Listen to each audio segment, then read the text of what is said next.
Hey everybody, welcome to our kitchen. It's game day, or someday it's gonna be game day.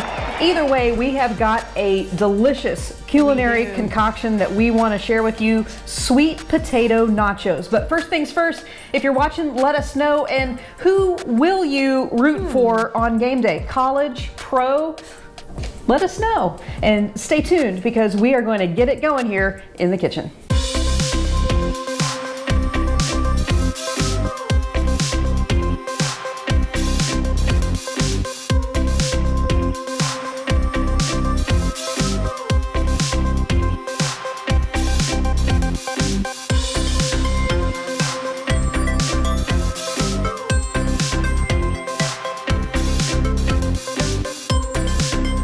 Welcome back to our kitchen. We're doing sweet potato nachos tonight. It is as delicious as it sounds. It is. Caitlin's gonna tell you all about it while I get our game day beverage, Limerita poured.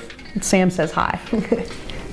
All right, so sweet potato nachos. Of course, we're gonna have sweet potatoes. So it's about 2 medium, small size sweet potatoes sliced to about 1/4 inch thick. And then we're gonna do some boneless, skinless chicken thighs. And then on top of that, of course, no nachos are complete without some cheese. We've got some sour cream, tomato, avocado, jalapeno, black olives, and some black beans. Ooh, yes. All right, let's cheers to time in the kitchen. Time in Each the other. kitchen. Game day someday. Someday it's gonna happen. And cheers to all of you. Yum. All right, time to get this show started. All right, here we go. We've got our oven preheating at 400 degrees. So we're gonna cook our sweet potatoes and chicken at the same temperature. Now it's time to get our sweet potatoes prepped. They're cut to about 1/4 inch thick. We've used a mandolin, but you can slice them however you prefer to do it, but they don't need to be too thick. You wanna make sure that they will cook through and give you a nice, good crunch after you bake them. So I'm gonna put a little bit of olive oil in here, about 3 or 4 tablespoons, just eyeball it. And then of course our seasonings, we like smoked paprika. And seasonings are a personal preference, so do whatever you like. And of course, if you've watched before, you know we live and breathe with garlic salt. It is the perfect spice. Salty and of course garlic. Yeah. And then a good Mexican flavor with the cumin. And sprinkle some of that in there. So we've got all our spices. We've done smoked chipotle powder before. We have done Hatch green chili seasoning as well. Whatever you really like. Hey, if you want to really spice them up and put some hot cayenne pepper in there, you are certainly welcome to do it. It is your kitchen. You own it however you wish. So get these all nice and coated, and that's the key. You really want to have a lot of olive oil on these potatoes so that they'll bake and crisp up really well. Also give you a pro tip, be careful because the smaller potatoes will probably cook a lot faster, so you're gonna have to keep an eye on it. This is a hands-on recipe, so as they're going in the oven, you might be pulling some potato wedges as you go along. You don't want them to get burned. All right, so those look really good, nice and coated, nice and seasoned. Now I'm gonna lay these out on our parchment paper on a baking sheet.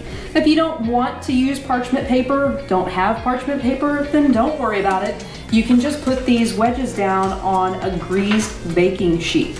So I'm gonna lay these out, and Caitlin's going to prep the chicken that is going to top these sweet potato nachos. While Tiff is finishing up on the sweet potatoes, I'm going to start on our boneless, skinless chicken thighs. I'm gonna put just a dab of extra virgin olive oil. I'm gonna get this worked into our thighs. And then we're going to use the same seasonings that Tiff used. So we've got some cumin. There it goes. Some garlic salt. And smoked paprika. Gonna work that in just a little bit. Give it a little toss. Maybe just another little sprinkle.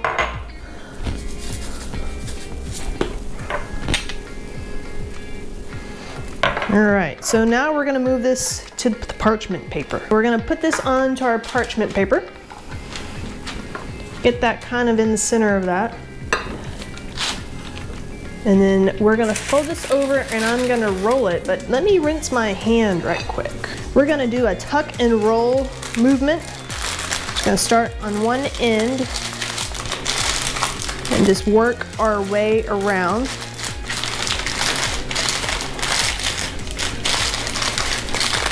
Kind of pinching those creases as you go. Make sure that stays. All right. All right, do a quick workaround.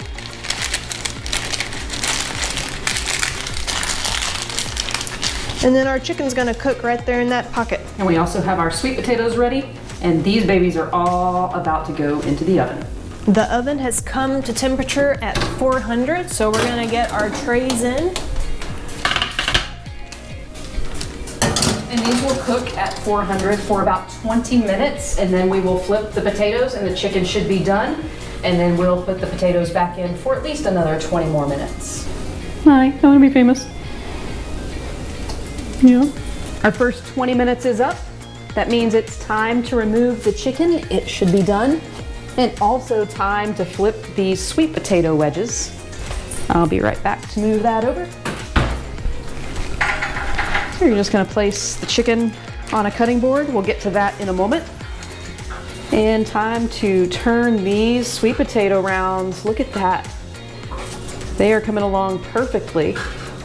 We don't have any that are overcooking at the moment, but see these little guys? You're gonna wanna keep an eye on them because they're gonna cook fast after we flip them. Just a little bit of a process. I'm gonna keep flipping these. Then we have our top layer on the top shelf that I'll also flip and put them back in the oven for another 20 more minutes. But again, keeping an eye on them because you don't want them to overcook. You don't want to lose them. So I'll finish doing this, and then Caitlin will have the chicken prepared and get that shredded up. Our chicken is out. We're just going to do a little unwrap.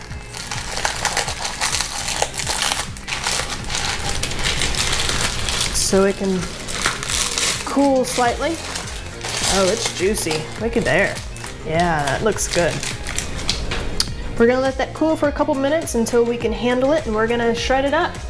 Our chicken's cooled for a couple minutes. I'm just gonna slide it off this board. Put the chicken right here. Whoop, that's already coming off.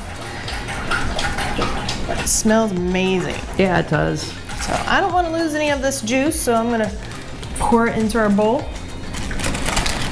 It's gonna be a great chicken marinade that came directly from the chicken. So I'm just gonna use my fingers, shred it. Some people like to use forks. I like to get into it, and especially knowing it's a meal for Tiff and I'm okay just doing it with my fingers. And you can use chicken, chorizo, ground beef.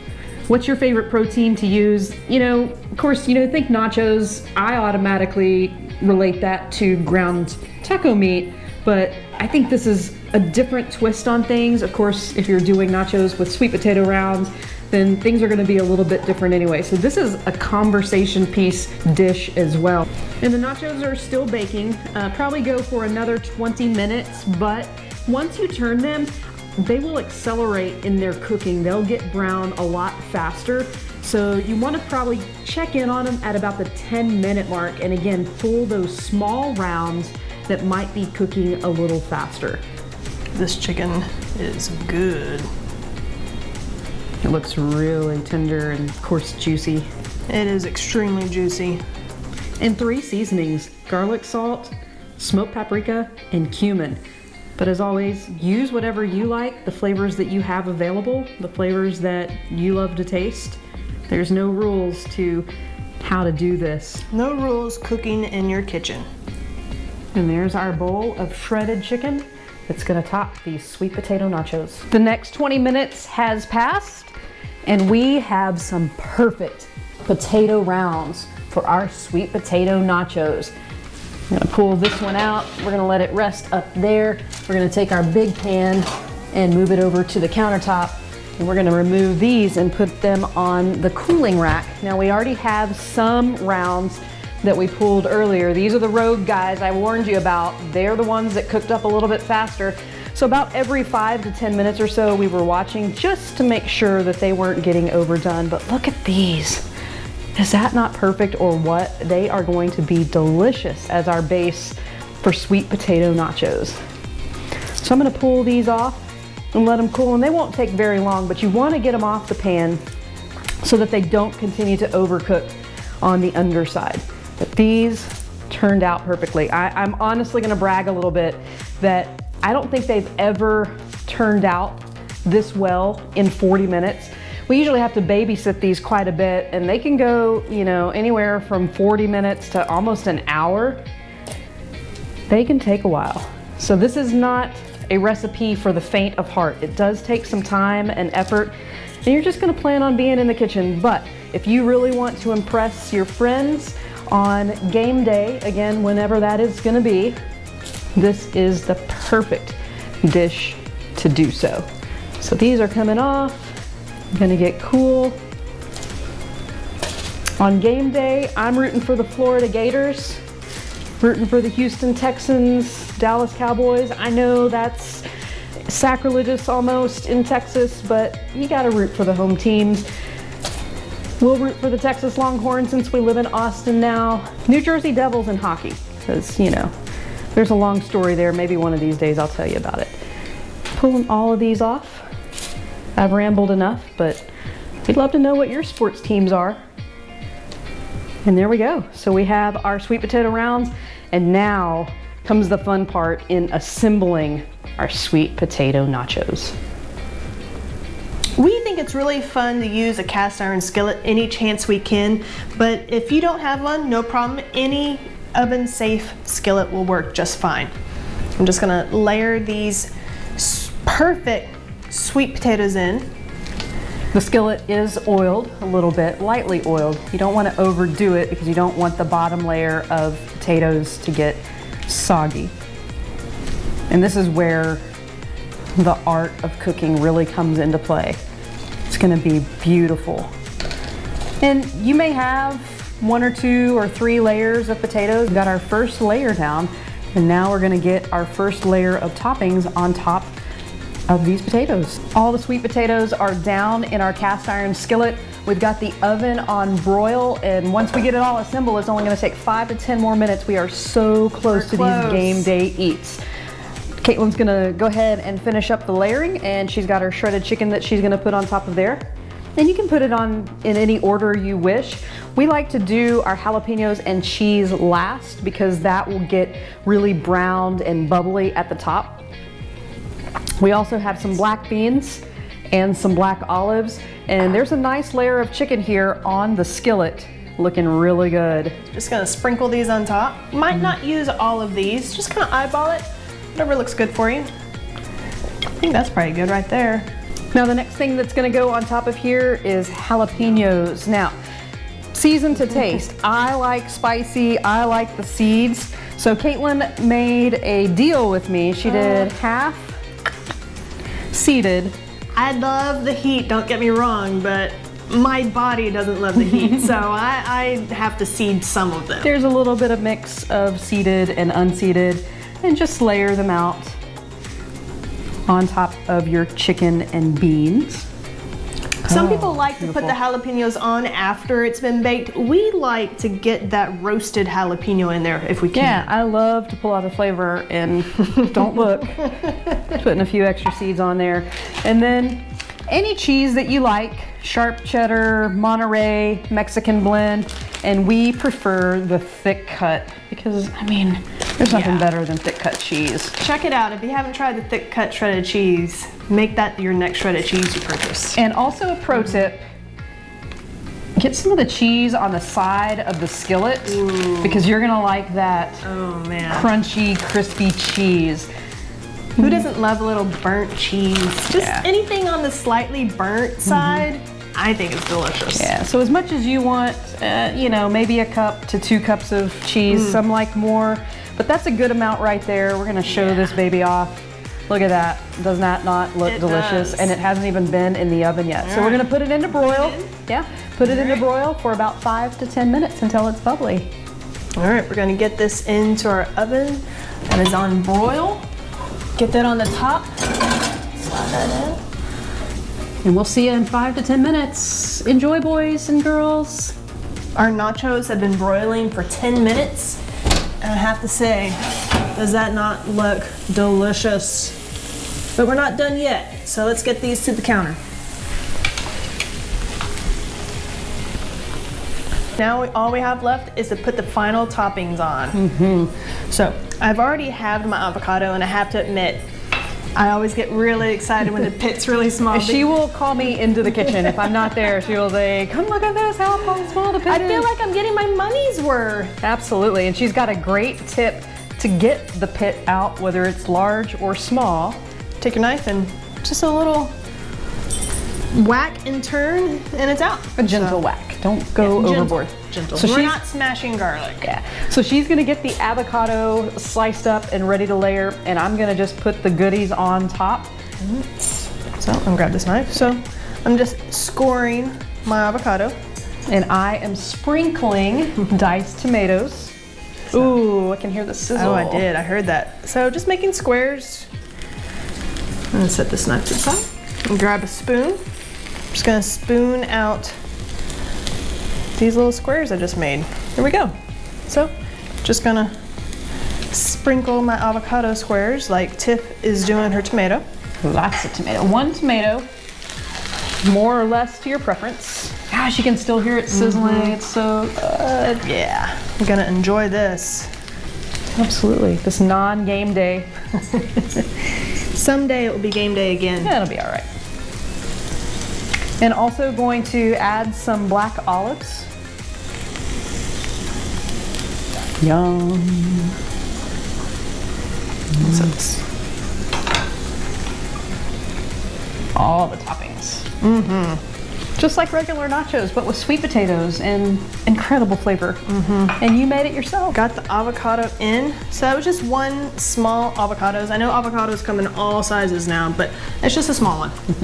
So dollop of sour cream. Yeah. So we'll do a few dollops. Just kind of scatter them around, maybe in each quadrant. I'm getting antsy here. I cannot I'm wait. hurrying, I'm trying. Right. All right, so it's just us. We are gonna dig right in to the skillet because we can. And it's gonna be hot, but it's also gonna be tasty. So It is. the moment we have been waiting for, and look at that cheese on the side. Yeah. And it comes out of the well-oiled pan. Just, Oh, look at this. Look at that back side. Yeah, That's gonna and look be at the front good. side. Look at that. Look at just, oh my gosh. Incredible. It is steaming hot. But I'm gonna Sweet potato, I'm gonna live on the edge, and I'm dab gonna a little bit in the sour cream. So I got some Yeah. chicken and some cheese, sweet potato. I got some jalapeno, sweet potato, black olive, black beans, some tomato. I think I've got everything on this. That's got a really nice crunch. Blow it. So try this out. It is amazing. There's so many flavors. I mean, nachos don't get better than this. Well, we do other variations of nachos, and those are really good too, but these sweet potato nachos in a skillet, cast iron skillet, that's the way to go right there. We also do breakfast nachos, so there's an episode coming up in the future. Keep our eye out for that one. So let us know what you think. Let us know if you're going to try this, if you had any inspiration, or just what you think in general of our cooking show. We are so honored to get to share our time and our kitchen and our recipes and inspiration with you. We hope you have a lovely evening. Thanks for joining us, and as always, with love from our kitchen to yours, thanks for watching. Thank you.